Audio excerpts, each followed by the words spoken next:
Hi buddies, ಇದು ನಮ್ಮೂರಲ್ಲಿ ಒಂದು ದೇವ್ರ ಕಾರ್ಯ ಇಟ್ಕೊಂಡಿದ್ರು ಚಿಕ್ಕದಾಗಿ. ಸೊ ಆ ಫಂಕ್ಷನ್ಗೆ ಹೋಗಿರೋ ವಿಡಿಯೋ ಆಗಿರುತ್ತೆ. ದೇವ್ರನ್ನ ಮನೆಗ್ ತರ್ತಾರೆ ಅಂತಂದ್ರೆ ಸ್ಪೆಷಲ್ ಏನಾದ್ರು ಇರ್ಲೇಬೇಕಲ್ವಾ. ಸಮ್ಮರ್ ಸೀಸನ್ ಆಗಿರೋದ್ರಿಂದ ಹಲಸಿನ ಹಣ್ಣಿನ ರಸಾಯನ ಮಾಡಿದೀವಿ. ಜೊತೆಗೆ ಅನ್ನ ಸಾರು, ಪಚ್ಚಡಿ, ಬೋಂಡ ಪಲ್ಯ ಮಾಡಿದ್ರು. ನೆಕ್ಸ್ಟ್ 2 o'clock ಆಗಿದ್ದು. ನೈಟ್ 2 o'clock ಅಲ್ಲಿ ಚಿಕನ್ ಕಟ್ ಮಾಡ್ತಾ ಇದಾರೆ ನಮ್ಮ ಅಕ್ಕ, ನಮ್ಮ ಭಾವ, ನಮ್ಮ ಚಿಕ್ಕಪ್ಪಂದ್ರು, ನಮ್ಮ ತಮ್ಮಂದ್ರು. ಯಾಕಂದ್ರೆ ಮಾರ್ನಿಂಗ್ ಆಗೋಷ್ಟರಲ್ಲಿ ಚಿಕನ್ ಅಡಿಗೆನೆಲ್ಲ ಮಾಡ್ಬೇಕು. ಸಮ್ಮರ್ ಆಗಿರೋದ್ರಿಂದ ಮಾರ್ನಿಂಗ್ ಜಾಸ್ತಿ ಇರುತ್ತೆ ಅಂತ ಹೇಳಿ ನಾನಿಲ್ಲಿ ನಮ್ಮ ಅಜ್ಜಿ ಜೊತೆ ಮಾತಾಡ್ತಾ ಇದ್ದೆ ಇದು ಡೇ ಟೈಮಲ್ಲಿ. ಯಾಕಂದ್ರೆ ನಮ್ಮ ಅಜ್ಜಿ ನಾಟಿ ಔಷಧಿ ಮಾಡ್ತಾರೆ.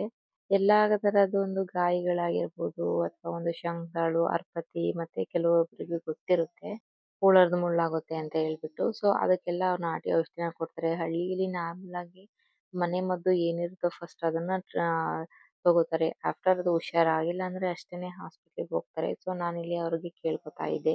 ನಾನು ನಿಮ್ಗೆ ಟೈಮ್ ಸಿಕ್ಕಾಗ ನಿಮ್ಗೆ ಅದನ್ನ ನಾನು ವಿಡಿಯೋನ ಶೇರ್ ಮಾಡ್ತೀನಿ. ಅವ್ರು ಏನೇನು ಔಷಧಿ ಎಲ್ಲ ಹೇಳಿದ್ದಾರೆ ಅಂತ ಹೇಳ್ಬಿಟ್ಟು. ಸಮ್ಮರ್ ಸೀಸನ್ ಆಗಿರೋದ್ರಿಂದ ಹಾಲಿಡೇ ಮಕ್ಳಿಗೆ ಇರೋದ್ರಿಂದ ಎಲ್ಲರೂ ಫ್ರೀ ಆಗಿರ್ತಾರೆ. ಸೊ ನಾನು ಆ ಟೈಮಲ್ಲಿ ಎಲ್ಲರ ಜೊತೆ ಆರಾಮಾಗಿ ಮಾತಾಡ್ಕೊಂಡಿರ್ಬೋದು ಅಂತ ಊರಿಗೆ ಹೋಗಿದ್ದೆ.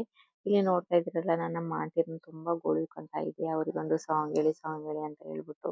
ಸೊ ಇವರೆಲ್ಲ ಮಕ್ಳಿಗೆ ರಜೆ ಇರೋದ್ರಿಂದ ಇವ್ರು ಎಲ್ಲ ಫ್ರೀ ಇದ್ರು ನನ್ನ ಜೊತೆ ಚೆನ್ನಾಗಿ ಟೈಮ್ ಸ್ಪೆಂಡ್ ಮಾಡಿದ್ರು.